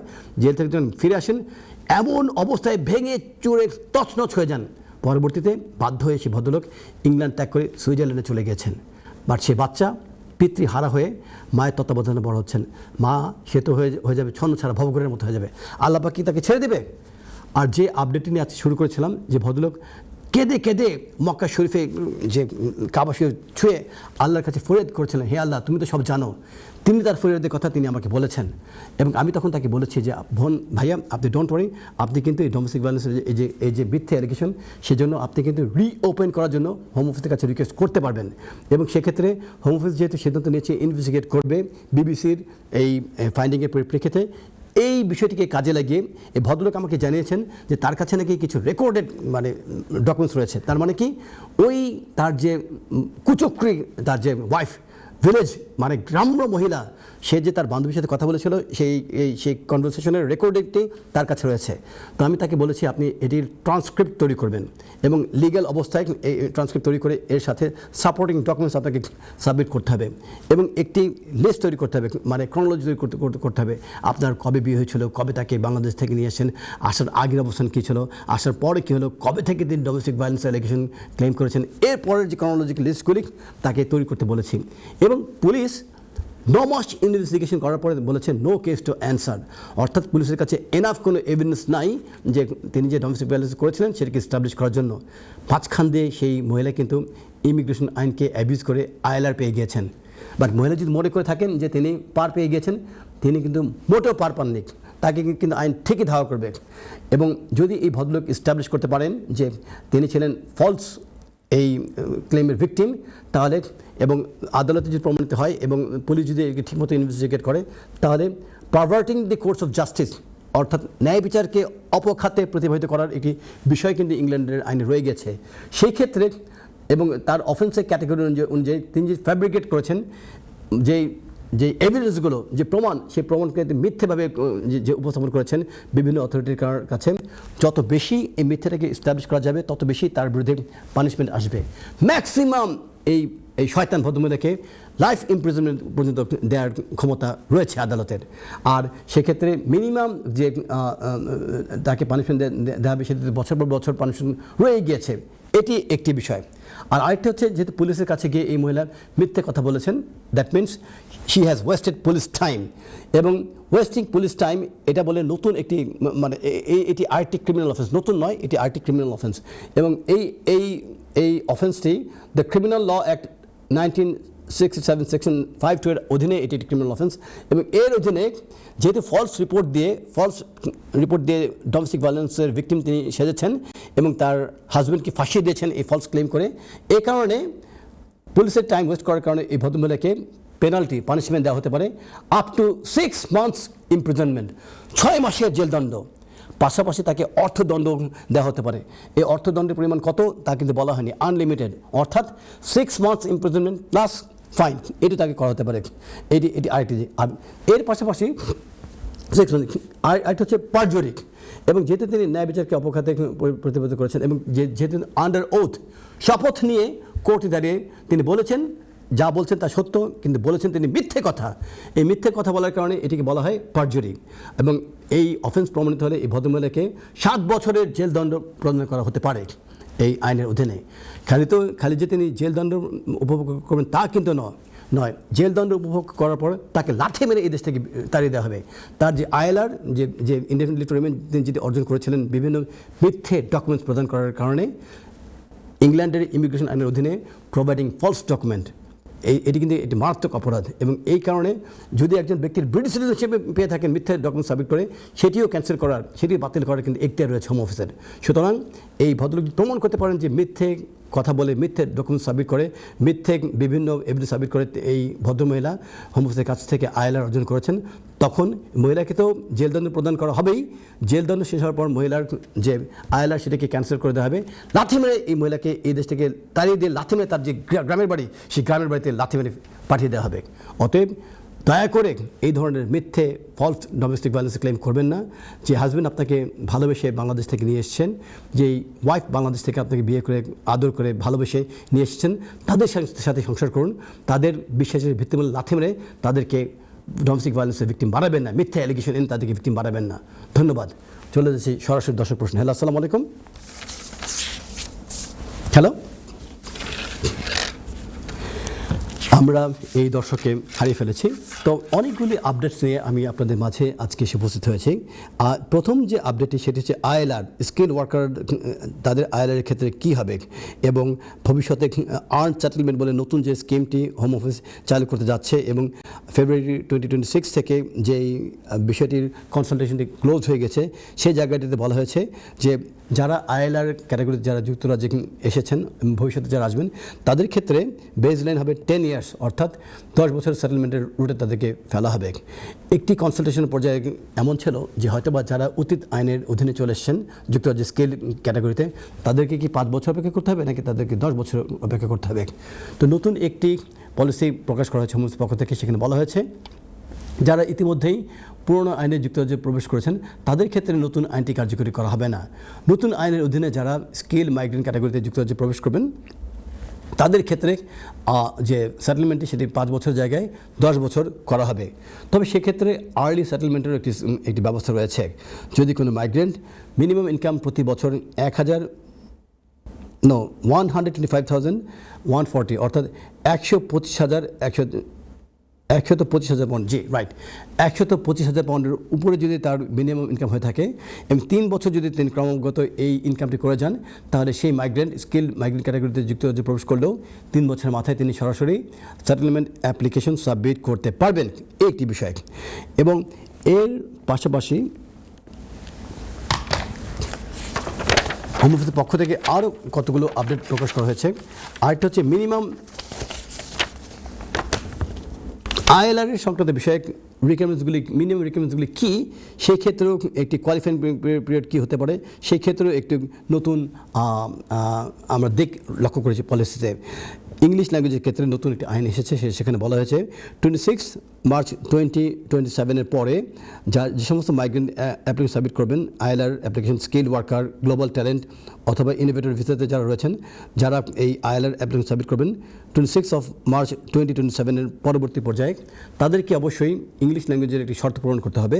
অতীত আইনের অধীনে তাদেরকে B1 টেস্ট এই লেভেলটি পাস করলে তাদের হয়ে যেত, বাট নতুন আইনের অধীনে তাদেরকে B2 টেস্ট পাস করতে হবে। আমি আবার বলছি, যারা আইএলআর অ্যাপ্লিকেশন সাবমিট করবেন এবং যাদের ব্যাকগ্রাউন্ড হচ্ছে স্কিল ওয়ার্কার, গ্লোবাল ট্যালেন্ট এবং ইনোভেটিভ ভিসাতে যারা আছেন, তারা যখন 27 মার্চ 2027 আগামী বছরের মার্চ 2027 পরে যারা অ্যাপ্লিকেশন সাবমিট করবেন ফর আইএলআর ইনডেফিনিটলি টু রিমেইন, তাদের ক্ষেত্রে B1 টেস্ট নয়, তাদেরকে B2 টেস্ট পাস করতে হবে। এই ক্ষেত্রে নতুন একটি আইন ইতিমধ্যেই কার্যকরী হয়ে গেছে। এর এর পাশাপাশি ক্রিমিনাল কনভিকশন সংক্রান্ত বিষয়েও এই নতুন আইনের অনেকগুলি পরিবর্তন আমরা লক্ষ্য করেছি। আর্ন সেটেলমেন্টের অধীনে বলা হয়েছে যে যদি কারো 12 মাসের এটি সেন্টেন্স থেকে থাকে অথবা লঙ্গার কোন সেন্টেন্স থেকে থাকে, তাহলে সেক্ষেত্রে আইএলআর পাওয়ার ক্ষেত্রে তাদের যে বিষয়টি ক্ষতিগ্রস্ত হতে পারে। তা আমরা আলোচনা করতে করতে ছোট্ট একটি বিজ্ঞাপন বিরতির দ্বার প্রান্তে চলে এসেছি। আপনারা কোথাও যাবেন না, বিজ্ঞাপন বিরতির পর আমরা আবার ফিরে এসেছি। ততক্ষণ আপনারা আমাদের সাথে থাকুন, এনটিভির এই আইন অধিকার এই অনুষ্ঠানের সাথে থাকুন। বিজ্ঞাপন বিরতির পূর্বে অতি গুরুত্বপূর্ণ কতগুলো আপডেট দিয়ে আমি শেষ করেছিলাম।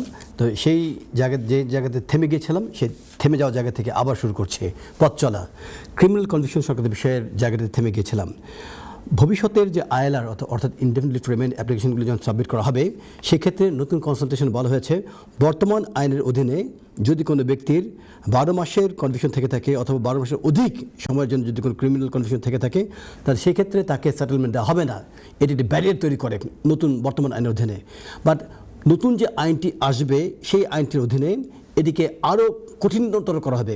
যে কোনো ধরনের ক্রিমিনাল অফেন্স, এটি যদি মাইনর হয়, 2 মাসের কনভিকশন, 3 মাসের কনভিকশন, 6 মাসের কনভিকশন, যত ছোট ধরনের ক্রিমিনাল অফেন্স হয়ে থাকুক না কেন, সেটিও কিন্তু কনসিডার করা হবে নতুন আইনের অধীনে। এবং এটিকে ব্যবহার করে কিন্তু আইএলআর প্রদান নাও করা হতে পারে নতুন আইনটি কার্যকরী হলে প্রপোজাল অনুযায়ী। এর পাশাপাশি মিনিমাম ইনকাম থ্রেশহোল্ড সংক্রান্ত বিষয়ে নতুন একটি আইন আনার পরিকল্পনার কথা সরকার ঘোষণা করেছে। এটি এখন পরিকল্পনার অধীনে রয়ে গেছে, এটি এখন আইন করা হয়নি। বলা হয়েছে যে বর্তমানে যারা ইনডেফিনিট লিভ টু রিমেইন অর্থাৎ আইএলআর অ্যাপ্লিকেশন সাবমিট করছেন, তাদের ক্ষেত্রে কিন্তু মিনিমাম কোনো ইনকাম শো করতে হচ্ছে না। বাট ভবিষ্যতের আইনে তাদেরকে মিনিমাম 3 থেকে 5 বছরের এটি ইনকাম থ্রেশহোল্ড বেঁধে দেওয়া হবে, যে তাদেরকে 12,570 পাউন্ডের একটি মিনিমাম ইনকাম যদি না করেন 3 থেকে 5 বছর পর্যন্ত, তাদেরকে ভবিষ্যতে আইএলআর অ্যাপ্লিকেশনের সাবমিট করা হলে আইএলআর তাদেরকে প্রদান করা হবে না, অর্থাৎ ইনডেফিনিট লিভ টু রিমেইন প্রদান করা হবে না। এটি এখনও প্রপোজড অবস্থা রয়েছে, এটিকে এখনও আইন করা হয়নি। অতএব আপনাদের ভিতরে যারাই রয়েছেন, যাদেরই ইনডেফিনিট লিভ টু রিমেইন অর্জন করার জন্য যারা যোগ্যতা অর্জন করেছেন, শর্ত পূরণ করছেন, নতুন আইন আসার আগে তাদের উচিত এখনই ইমিডিয়েটলি আইএলআর অ্যাপ্লিকেশন সাবমিট করে দেওয়া। এর পাশাপাশি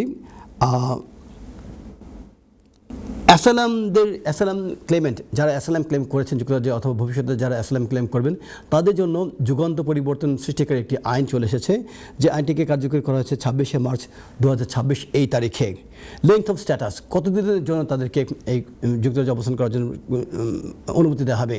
সেক্ষেত্রে নতুন আইনটির অধীনে একজন অ্যাসাইলাম ক্লেমেন্ট যদি তার ক্লেমে সাকসেসফুল হন, তাদেরকে সেই ক্লেমেন্টকে 30 মাসের জন্য ভিসা প্রদান করা হবে। অতীত আইনের অধীনে একজন অ্যাসাইলাম ক্লেমেন্টকে 5 বছরের জন্য ভিসা প্রদান করা হতো।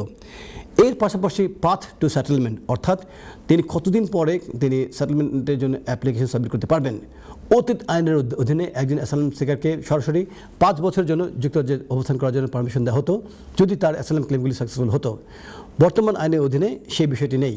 অতীত আইনের অধীনে এই 5 বছর অতিক্রম হয়ে যাওয়ার পর এই অ্যাপ্লিকেন্ট, এই ক্লেমেন্ট সরাসরি সেটেলমেন্ট অ্যাপ্লিকেশন সাবমিট করতে পারতেন।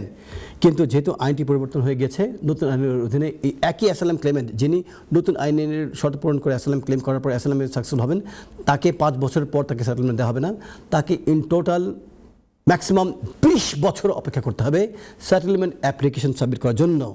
তবে সেক্ষেত্রে তিনি যদি কাজ করেন, তিনি স্টাডি করেন এবং অন্যান্য আর কতগুলো এক্সেপশনাল সার্কামস্টান্সেস তৈরি করা হবে নতুন আইনের অধীনে হয়েছে, এগুলি শর্ত তিনি যদি পূরণ করতে পারেন, তাহলে এই 20 বছরের যে সময়সীমা সেটিকে কমিয়ে 15 বছর, 10 বছর করা হতে পারে। বাট এটি ডিসক্রিশন পাওয়ার হোম অফিসের। তো এই একটি বিষয়ে পরিবর্তন চলে এসেছে। এবং আরেকটি বিষয় স্ট্যাটাস রিভিউ। অতীত আইনের অধীনে একজন অ্যাসাইলামের অ্যাসাইলাম ক্লেম যদি সাকসেসফুল হতো, তাকে সরাসরি যে 5 বছরের পারমিশন দেওয়া হতো, এই 5 বছরের ভিতরে কোনো রিভিউ করা হতো না। 5 বছরের ভিতরে চেকব্যাক করা হতো না যে এই অ্যাসাইলাম ক্লেমেন্টের দেশে, যে দেশ থেকে তিনি এসেছেন, সে দেশের পলিটিক্যাল সিচুয়েশনে কোনো পরিবর্তন হয়েছে কিনা, সেই দেশে অ্যাসাইলাম ক্লেমেন্ট যদি ফিরে যান তার লাইফ রিস্কের সম্মুখীন হবে কিনা, এই ক্ষেত্রে 5 বছরের ভিতরে কোনো রিভিউ করা হতো না। বাট নতুন আইনের অধীনে যেহেতু সময়সীমা বেঁধে দেওয়া হচ্ছে 2.5 বছর, এই 2.5 বছরের ভিতরে রিভিউ করা হবে এই অ্যাসাইলাম ক্লেমেন্টের কোনো সিচুয়েশনের ক্ষেত্রে তার দেশীয় দেশে কোনো পরিবর্তন এসেছে কিনা। এবং ভবিষ্যতে যখন 2.5 বছর পার হয়ে যাওয়ার পর তিনি যখন আবার এক্সটেনশন অ্যাপ্লিকেশন সাবমিট করবেন, তখন হোম অফিস চেকব্যাক করে দেখবে যে তার যে পলিটিক্যাল কনটেক্সটে তার স্বীয় দেশে কোনো পরিবর্তন এসেছে কিনা। যদি পলিটিক্যাল কনটেক্সটে পরিবর্তন এসে থাকে, তখন কিন্তু হোম অফিসের পক্ষ থেকে তাকে পুনরায় যে অ্যাসাইলাম ক্লেম যে রিনিউ করার জন্য যে অ্যাপ্লিকেশন সাবমিট করেছেন, সেটিকে বাতিল করে দিয়ে উক্ত অ্যাসাইলাম সিকারকে তার দেশে ফেরত পাঠাতে বাধ্য করতে পারবে হোম অফিস, এই বিষয়টি। সুতরাং স্ট্যাটাস রিভিউ একটি বিষয় চলে এসেছে নতুন আইনের অধীনে, যেটি অতীত আইনে ছিল না। এর পাশাপাশি এক্সেপশনসও রয়েছে, যারা unaccompanied minors and child asylum seeker, যারা চিলড্রেন, যাদের বয়স 15-18 বছরের নিচে, তারা যদি অ্যাসাইলাম ক্লেম করে এবং তাদের অ্যাসাইলাম ক্লেমগুলো যদি সাকসেসফুল হয়, তাদেরকে 2.5 বছর পর রিভিউ করার যে বিষয়টি সেটি অ্যাপ্লিকেবল হবে না তাদের ক্ষেত্রে। তাদেরকে সরাসরি 5 বছর জন্য যুক্তরাজ্যে অবস্থান করার জন্য অনুমতি দেওয়া হবে। 5 বছর পর তারা সরাসরি আইএলআর অর্থাৎ সেটেলমেন্ট অ্যাপ্লিকেশন সাবমিট করতে পারবে। এটি শুধুমাত্র মাইনর চাইল্ড অ্যাসাইলাম সিকার তাদের ক্ষেত্রে প্রযোজ্য, এই একটি বিষয়। আর এছাড়াও এর পাশাপাশি আপনারা জানেন যে সোশ্যাল ওয়ার্কার যে ক্যাটাগরিতে যে সমস্ত কেয়ার ওয়ার্কার বাংলাদেশ যুক্তরাজ্যের, ইংল্যান্ডের, বিশ্বের বিভিন্ন দেশ থেকে যুক্তরাজ্যে প্রবেশ করেছিলেন কেয়ার ওয়ার্ক ভিসা নিয়ে, তাদের ক্ষেত্রে একটি পরিবর্তন এসেছে, নতুন আইন চলে এসেছে। নতুন আইনের অধীনে যুক্তরাজ্যের যারা এমপ্লয়ার, তারা ওভারসিজ কোনো কেয়ার ওয়ার্কারকে রিক্রুট করতে পারবে না। তবে যুক্তরাজ্যে যদি কোনো কেয়ার ওয়ার্কার পুরনো আইনের অধীনে প্রবেশ করে থাকেন, তাদের এক্সটেনশন অ্যাপ্লিকেশনগুলোর ক্ষেত্রে, অথবা যারা স্টুডেন্ট যুক্তরাজ্যে রয়েছেন, অথবা বিভিন্ন ক্যাটাগরিতে যুক্তরাজ্যে অবস্থান করেছেন, যারা যুক্তরাজ্যে ইতিমধ্যে প্রবেশ করে ফেলেছেন, ইন কান্ট্রি অ্যাপ্লিকেশনসগুলো হবে যুক্তরাজ্যের ভেতর থেকে। তারা বিভিন্ন ইউকের যে কোম্পানি রয়েছে যারা এই কেয়ার ওয়ার্কগুলি প্রোভাইড করে থাকে, কেয়ার ভিসা প্রোভাইড করে থাকে, সেই কেয়ার কোম্পানিগুলোতে তারা অ্যাপ্লিকেশন সাবমিট করে সুইচ করতে পারবেন। এই কথাটি বলতে গিয়ে একটি গুরুত্বপূর্ণ একটি বিষয় আমার মনে পড়ে গেছে। কয়েকদিন পূর্বে একজন ভিউয়ার আমাকে টেলিফোন করে বলেছিলেন যে তার অক্টোবর 2026-এ তিনি যুক্তরাজ্যে এখন PSW ভিসা রয়েছেন এবং তার এই ভিসার মেয়াদটি পার হয়ে যাচ্ছে অক্টোবরে। তিনি কি করবেন? তার গ্র্যাজুয়েশন শেষ হয়ে গেছে। তো আমি তাকে বলেছি যে বিষয়গুলি তিনি করতে পারেন, প্রথমত তিনি কেয়ার ভিসায় সুইচ করতে পারবেন তিনি, এবং যদি একজন এমপ্লয়ার থেকে থাকেন যার এই হোম অফিসের কাছ থেকে কয়েকটি শর্ত পূরণ করতে হবে। হোম অফিসের সাথে অবশ্যই রেজিস্টার্ড হতে হবে এই কোম্পানি থেকে, এবং এই কোম্পানির যে কস্ট দেবে সেই কস্টটি দেওয়ার যোগ্যতা থাকতে হবে। তাহলে সেক্ষেত্রে এই অ্যাপ্লিকেন্ট সুইচ করতে পারবেন সেই কোম্পানির অধীনে কেয়ার ভিসার শর্ত পূরণ করে। তবে সেক্ষেত্রে আরেকটি নতুন শর্ত জুড়ে দেওয়া হয়েছে, এই অ্যাপ্লিকেন্টকে অথবা যে কেউ যাদের PSW ভিসা পার হয়ে যাচ্ছে অথবা পার হয়ে যাবে আগামী মাসগুলোতে, তাদেরকে ওয়েল প্ল্যানিং, আগে থেকে প্ল্যানিং করতে হবে। যে কোম্পানিকে তারা টার্গেট করবেন সেই কোম্পানিতে তাদেরকে অবশ্যই 3 মাস কাজ করতে হবে। আমি আবার বলছি যে তারা যখন ভবিষ্যতে তাদের এই ভিসা কেয়ার কোম্পানি অথবা অন্য অন্য স্কেল ক্যাটাগরি কোম্পানিতে তার জন্য এক্সটেনশন করবেন, সেই কোম্পানির অধীনে এই অ্যাপ্লিকেন্টকে অবশ্যই 3 মাস কাজ করতে হবে। 3 মাস কাজ না করলে যতই কস্ট অথবা ক্যাশ প্রদান করা হোক না কেন, সেই অ্যাপ্লিকেন্টকে কিন্তু এক্সটেনশন অ্যাপ্লিকেশন প্রদান করা হবে না, সেই অ্যাপ্লিকেন্টকে কিন্তু সুইচ করতে দেওয়া হবে না হোম অফিসের পক্ষ থেকে। এই বিষয়টি মনে রাখতে হবে। আর এর পাশাপাশি ইংলিশ ল্যাঙ্গুয়েজ রিকোয়ারমেন্ট সংক্রান্ত বিষয়ে নতুন একটি আইন এসেছে। এটি যারা স্কিল ওয়ার্কার তাদের ক্ষেত্রে প্রযোজ্য। 8ই জানুয়ারি 2026 এই তারিখের পর থেকে যে সমস্ত অ্যাপ্লিকেন্ট যুক্তরাজ্যের স্কিল্ড ওয়ার্কার ক্যাটাগরিতে অ্যাপ্লিকেশন সাবমিট করবেন, তাদেরকে যে ইংলিশ ল্যাঙ্গুয়েজ শর্ত অতীত আইনের অধীনে সেটি ছিল B1, সেই রিকোয়ারমেন্টকে বাড়িয়ে B2-তে নিয়ে যাওয়া হয়েছে। অর্থাৎ নতুন অ্যাপ্লিকেন্টদেরকে অবশ্যই B2 টেস্টে পাস করে যুক্তরাজ্যের স্কিল ক্যাটাগরিতে ভিসার অ্যাপ্লিকেশন সাবমিট করতে হবে। আর এর পাশাপাশি সেটেলমেন্ট অ্যাপ্লিকেশনের ক্ষেত্রে নতুন একটি আইন চলে এসেছে। মার্চ 2026 এই তারিখের পর, অর্থাৎ 26শে মার্চ 2027 এই তারিখের পর যে সমস্ত অ্যাপ্লিকেন্ট যুক্তরাজ্যে ইতিমধ্যে যারা অবস্থান করছেন স্কিল ক্যাটাগরিতে মাইগ্রেন্ট, তারা যখন ভবিষ্যতে অ্যাপ্লিকেশন সাবমিট করবেন for indefinite ILR, indefinite remain, তাদেরকে অবশ্যই B2 টেস্ট পাস করতে হবে। আমি আবার বলছি, অতীত আইনের অধীনে যদি কোনো স্কিল মাইগ্রেন্ট ইতিমধ্যে যুক্তরাজ্যে স্কিল ওয়ার্কার নিয়ে ভিসা নিয়ে প্রবেশ করে থাকেন এবং ভবিষ্যতে অর্থাৎ 26শে মার্চ 2027 এই তারিখের পর যদি উক্ত অ্যাপ্লিকেন্ট সেটেলমেন্ট অ্যাপ্লিকেশন সাবমিট করেন, তখন তাকে অবশ্যই B2 টেস্ট পাস করে এই সেটেলমেন্ট অ্যাপ্লিকেশন সাবমিট করতে হবে। অন্যথায় তাদের সেই সেটেলমেন্ট অ্যাপ্লিকেশনগুলোকে গ্রহণযোগ্য হবে না, হোম অফিসের পক্ষ থেকে বাতিল করে দেওয়া হবে, সেটিকে অ্যাপ্রুভ করা হবে না। এই হচ্ছে আরেকটি দিক। এর পাশাপাশি গ্র্যাজুয়েট ভিসার রুটের ক্ষেত্রেও আরেকটি পরিবর্তন এসেছে, যেটি 1 জানুয়ারি 2027 অর্থাৎ আগামী বছরের 1 জানুয়ারি 2027 এই তারিখ থেকে নতুন এই আইনটি কার্যকরী করা হবে। বর্তমান আইনের অধীনে যখন একজন যুক্তরাজ্যের গ্র্যাজুয়েট তার গ্র্যাজুয়েশন কমপ্লিট করে PSW-তে সুইচ করছেন, তখন তাকে 12-24 মাসের একটি ভিসা প্রদান করা হচ্ছে, অর্থাৎ 2 বছরের ভিসা প্রদান করা হচ্ছে বর্তমান আইনের অধীনে। সেই ক্ষেত্রেও পরিবর্তন আসছে। 1 জানুয়ারি 2027 এই তারিখ থেকে ভবিষ্যতে যখন কোনো এই গ্র্যাজুয়েট যুক্তরাজ্যে PSW ক্যাটাগরিতে অবস্থান করার জন্য অ্যাপ্লিকেশন সাবমিট করবে, 1 জানুয়ারি 2027 এই তারিখের পরের থেকে উক্ত অ্যাপ্লিকেন্টকে 18 মাসের ভিসা দেওয়া হবে, তাদেরকে 24 মাসের ভিসা দেওয়া হবে না, অর্থাৎ 6 মাস কমিয়ে আনা হবে নতুন আইনের অধীনে। তবে যে সমস্ত মাইগ্রেন্ট পিএইচডি করছেন অথবা ডক্টরাল কোয়ালিফিকেশনসে অধ্যয়ন করছেন তাদের ক্ষেত্রে শিথিল রাখা হয়েছে, তাদেরকে 3 বছরের জন্য পিএসডব্লিউ এই রুটে তাদেরকে যুক্তরাজ্যে অবস্থান করার জন্য অনুমতি প্রদান করা হবে এই বিষয়টি। আর এর পাশাপাশি আপনারা জেনেছেন বিভিন্ন গণমাধ্যমে এবং বিভিন্ন যে লিগাল শোগুলো হয় সেই শোগুলো থেকে আপনারা জানতে পেরেছেন ভিসার ফি বেড়ে গিয়েছে যুক্তরাজ্যের বিভিন্ন ক্যাটাগরি ভিসার ফিগুলো। গুরুত্বপূর্ণ যে ক্যাটাগরিগুলো সেই ক্যাটাগরি ভিসার ফিগুলো আপনাদের আমি জানিয়ে দিচ্ছি। 8 এপ্রিল 2026 এই তারিখ থেকে এই ভিসার ফিগুলো বেড়ে গিয়েছে। সেটি হচ্ছে ভিজিট ভিসা 6 মাসের যে ভিজিট ভিসা আগে যেটি ছিল 127 পাউন্ড সেটি বেড়ে 135 পাউন্ড হচ্ছে। পাশাপাশি স্কিল ওয়ার্কার ক্যাটাগরিতে অ্যাপ্লিকেশন ফি বেড়ে যাচ্ছে। 3 বছরের স্কিল ওয়ার্কারের অ্যাপ্লিকেশন ফি অতীত আইনের অধীনে যেটি 769 পাউন্ড ছিল, নতুন আইনটি কার্যকরী হয়ে যাওয়ার পর 8 এপ্রিল 2026 এই তারিখ থেকে সেই ফিটি বেড়ে 819 পাউন্ড হচ্ছে। এর পাশাপাশি স্কিল ওয়ার্কার ক্যাটাগরিতে যারা 3 বছরের উপরে যারা অ্যাপ্লিকেশন সাবমিট করবেন তাদের ক্ষেত্রেও ফি বেড়ে গিয়েছে। একটু আগে যদি বলছিলেন যারা 3 বছরের জন্য অ্যাপ্লিকেশন সাবমিট করেন তাদের ক্ষেত্রে, আর 3 বছরের অতিরিক্ত সময়ের জন্য যারা স্কিল ওয়ার্কার ক্যাটাগরিতে অ্যাপ্লিকেশন সাবমিট করবেন তাদের ক্ষেত্রেও ফি বেড়ে যাচ্ছে। অতীত আইনের অধীনে তাদের অ্যাপ্লিকেশন ফি ছিল 1519 পাউন্ড, বাট নতুন আইনটি কার্যকরী হয়ে যাওয়ার পরে 8 এপ্রিল 2026 এই তারিখের পর থেকে যে সমস্ত স্কিল ওয়ার্কার 3 বছরের অধিক সময়ের জন্য ভিসার জন্য অ্যাপ্লাই করবে যুক্তরাজ্যে প্রবেশ করার জন্য তাদের ফিটি বেড়ে দাঁড়াবে 1618 পাউন্ডে। এর পাশাপাশি আরেকটি যে গুরুত্বপূর্ণ রোড, জনপ্রিয় রোড স্টুডেন্ট ভিসা, যে ভিসায় যুক্তরাজ্যে বাংলাদেশ সহ ওয়ার্ল্ডের বিভিন্ন দেশ থেকে স্টুডেন্টরা অধ্যয়ন করার জন্য প্রবেশ করে তাদের ক্ষেত্রেও অ্যাপ্লিকেশন ফি বেড়ে যাচ্ছে। অতীত আইনের অধীনে একজন মেইন অ্যাপ্লিকেন্টকে অ্যাপ্লিকেশন ফি প্রদান করতে হতো 524 পাউন্ড, নতুন আইনের অধীনে 8 এপ্রিল 2026 এই তারিখে পরে সেই ফিটি বেড়ে হচ্ছে 558 পাউন্ড। এর পাশাপাশি indefinite leave to remain ILR অত্যন্ত গুরুত্বপূর্ণ একটি রোড। যখন একজন মাইগ্রেন্ট যুক্তরাজ্যে 5 বছর কমপ্লিট করে ফেলছেন অথবা 10 বছর কমপ্লিট করে ফেলছেন, এই কমপ্লিশন হয়ে যাওয়ার পর যখন তারা ILR indefinite leave to remain application submit করছেন তাদের ক্ষেত্রেও অ্যাপ্লিকেশন ফি বেড়ে যাচ্ছে। পুরনো আইনের অধীনে তাদের অ্যাপ্লিকেশন ফি ছিল 3029 পাউন্ড, 3029 পাউন্ড। নতুন আইনটি কার্যকরী হয়ে যাওয়ার পর 18 এপ্রিল 2026 এই তারিখের পর থেকে এই ফিটি বেড়ে 3226 পাউন্ড অর্থাৎ 3226 পাউন্ড হয়ে যাচ্ছে। আর পাশাপাশি সবচাইতে আরেকটি গুরুত্বপূর্ণ যে রুটটি রয়েছে ন্যাচারালাইজেশন, যেই রুটের মাধ্যমে একজন ওভারসিজ ন্যাশনাল ব্রিটিশ সিটিজেনশিপ অর্জন করেন, সেই ক্ষেত্রেও ফি বেড়ে যাচ্ছে। অতীত আইনের অধীনে এই অ্যাপ্লিকেশন ফি ছিল 1605 পাউন্ড, নতুন আইনের অধীনে এটি বেড়ে 1709 পাউন্ড হয়ে যাচ্ছে।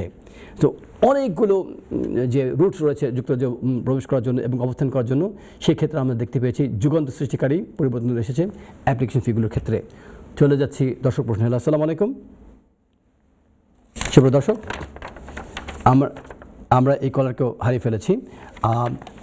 অন্যান্য কলারদের উদ্দেশ্যে বিনীতভাবে অনুরোধ করছি, অনেক কলার আমাদের জন্য অপেক্ষা করছেন। আপনারা যখন আমাদেরকে ফোন করবেন আপনাদের টেলিভিশন সাউন্ডটি বন্ধ করে দিয়ে মিউট করে দিয়ে টেলিফোনে সরাসরি আমাদের ফোন করবেন, তাহলে আমাদের শুনতে সুবিধা হয়।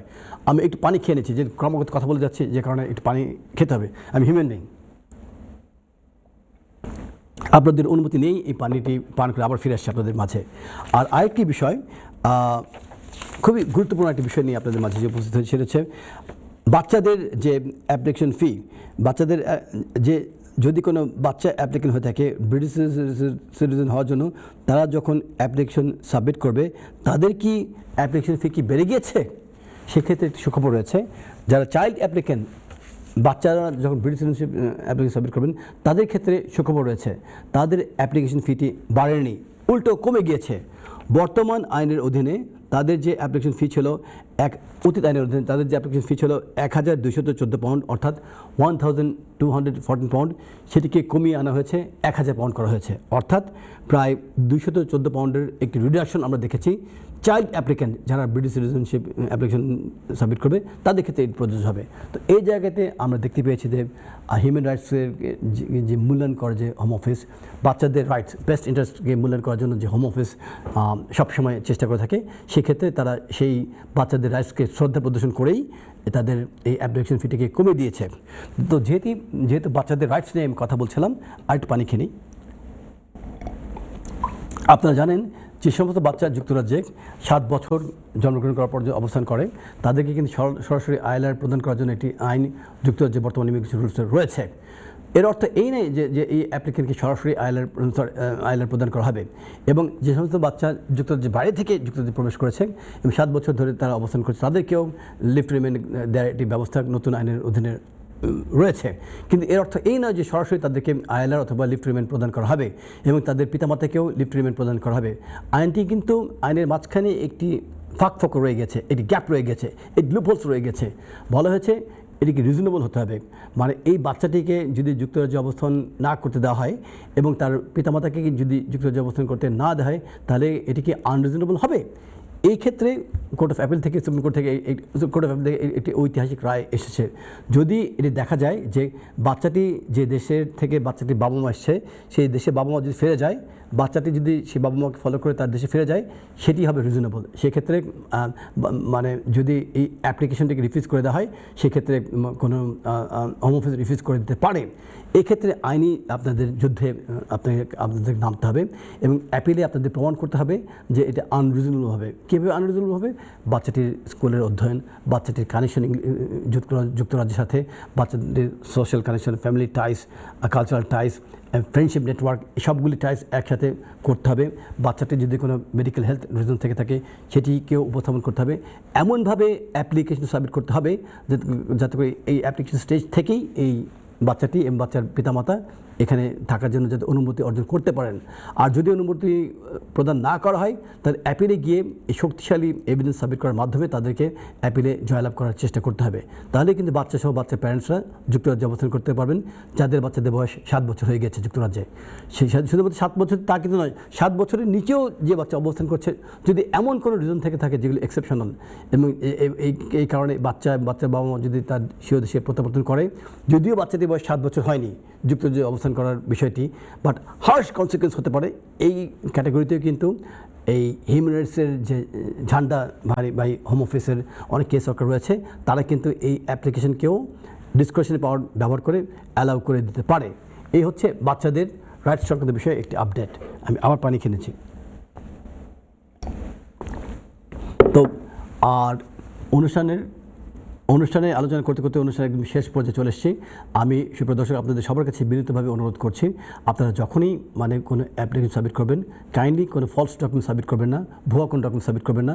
নতুন একটি আইন এসেছে পার্ট 9 সুইটেবিলিটি। এটির অধীনে অতীতে যদি কোনো অ্যাপ্লিকেন্ট একের অধিক নাম ব্যবহার করে থাকেন অথবা অতীতে যদি তিনি আনলফুল ওয়েতে ইলিগাল রুটসগুলি দিয়ে যুক্তরাজ্যে প্রবেশ করে থাকেন এবং তারা যদি 20 বছর, আমি আবার বলছি, তারা যদি 20 বছর যুক্তরাজ্যে অবস্থান করে থাকেন তাদের অ্যাপ্লিকেশনগুলি কিন্তু প্রত্যাখ্যান করে দেওয়ার এখতিয়ার হোম অফিসকে দেওয়া হয়েছে আন্ডার গুড ক্যারেক্টার।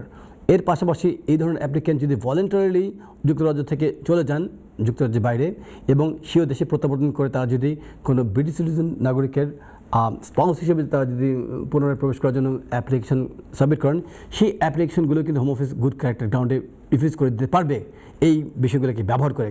সেগুলো কি, সেগুলোর একটি লিস্টও আমি আপনাদের মাঝে বলার জন্য আমি উপস্থিত হয়েছি। অ্যাবসকন্ডিং, অর্থাৎ যুক্তরাজ্যে অবস্থানকালীন সময় যদি কোনো ব্যক্তি ওভারস্টে করে ফেলেন এবং তাকে যদি রিপোর্টিং রেস্ট্রিকশন রাখা হয়, তাকে যদি বলা হয় প্রত্যেক মাসে এন্ডে গিয়ে সিগনেচার করার জন্য, বাট তিনি যদি সাইন না করে যদি তিনি বাগা মারেন অর্থাৎ পালিয়ে যান, এটাকে বলা হয় অ্যাবসকন্ডিং। এটিকে ব্যবহার করে কিন্তু ভবিষ্যতে home office anti clearance application refuse করতে পারবে অথবা লিফট রিমেইন অ্যাপ্লিকেশন প্রত্যাখ্যান করে দিতে পারবে। এছাড়াও এর পাশাপাশি রিপোর্টিং রেস্ট্রিকশন বেল কন্ডিশনের শর্ত হিসেবে যদি রিপোর্টিং রেস্ট্রিকশন তিনি যদি শর্ত পূরণ না করেন সেটিকে ব্যবহার করেও কিন্তু হোম অফিসের পক্ষ থেকে লিফট রিমেইন অ্যাপ্লিকেশন অথবা এন্টি ক্লিয়ারেন্স অ্যাপ্লিকেশন প্রত্যাখ্যান করে দেওয়ার একটি ক্ষমতা দেওয়া হয়েছে।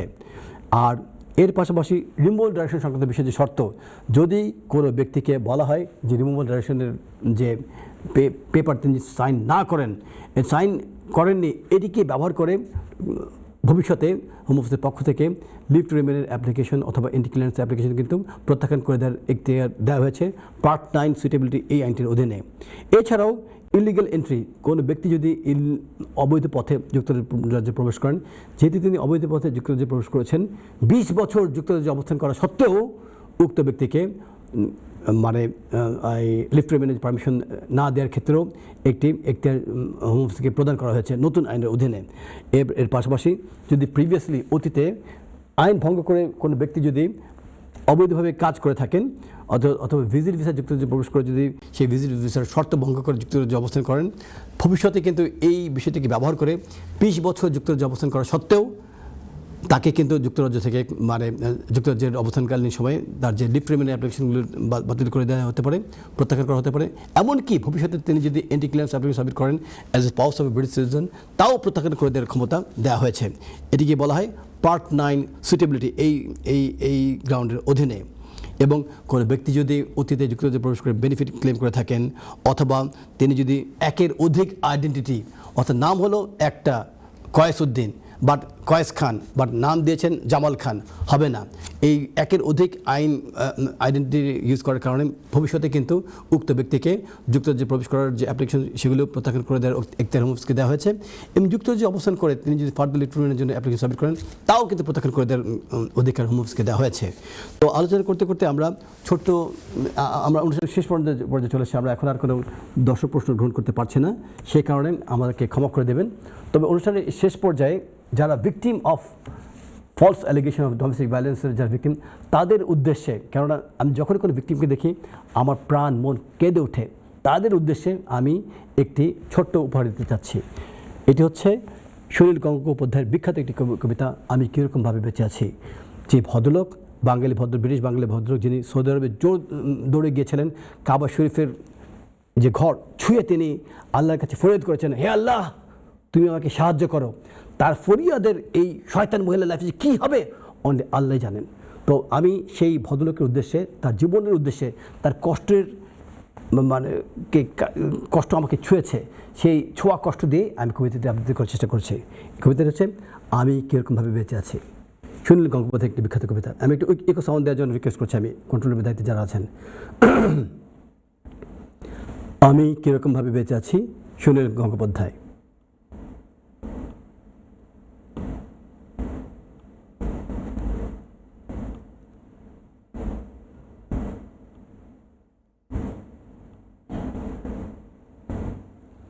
আমি কীরকমভাবে বেঁচে আছি তুই এসে দেখে যা নিখিলেশ, হেই কি মানুষ জন্ম নাকি শেষ পুরোহিত কঙ্কালের পাশা খেলা। প্রতি সন্ধেবেলায় আমার বুকের মধ্যে হাওয়া গেড়ে ওঠে, হৃদয়কে অবহেলা করে রক্ত। আমি মানুষের পায়ের কাছে কুকুর হয়ে বসে থাকি, তার ভেতরে কুকুরটাকে দেখব বলে। আমি আক্রোশে হেসে উঠি না, আমি ছাড়পোকার পাশে ছাড়পোকা হয়ে হাঁটি, মশা হয়ে উড়ি একদল মশার সঙ্গে। খাঁটি অন্ধকারে স্ত্রীলোকের খুব মধ্যে ডুব দিয়ে দেখেছি দেশলাই জেলে। ও গায়ে আমার কোনো ঘর বাড়ি নেই। আমি স্বপ্নের মধ্যে বাবুদের বাড়ির ছেলে সেজে গেছি, রঙ্গালয়ে পরাগের মতো ফু দিয়ে উড়িয়েছি। দৃশ্যলোক ঘামে ছিল না এমন গন্ধক, যাতে ক্রোধে ক্রোধে জ্বলে উঠতে পারি। দেখিলেশ তুই একে কি বলবি? আমি সবার ঘরে নিজের দুহাত পেরেকে বেঁধে দেখতে চেয়েছিলাম শিশুর কষ্ট খুব বেশি ছিল কিনা। আমি ফুলের পাশে ফুল হয়ে ফুটে দেখেছি, তাকে ভালোবাসতে পারি না। আমি কপাল থেকে খামের মতন মুখে নিয়েছি পিতামহের নাম। আমি শ্মশানে গিয়ে মাইরি মাইরি ঘুমিয়ে পড়েছিলাম। নিখিলেশ আমি এভাবে বেঁচে আছি। ধন্যবাদ। তো সবার উদ্দেশ্যে বলছি, প্রীতি ও প্রেমের পূর্ণ বাঁধনে আপনারা জীবনকে বেঁধে ফেলুন। মিথ্যে কোনো অ্যালিগেশন এনে, ফলস অ্যালিগেশন এনে আপনারা আপনার ব্যক্তি জীবন নষ্ট করবেন না।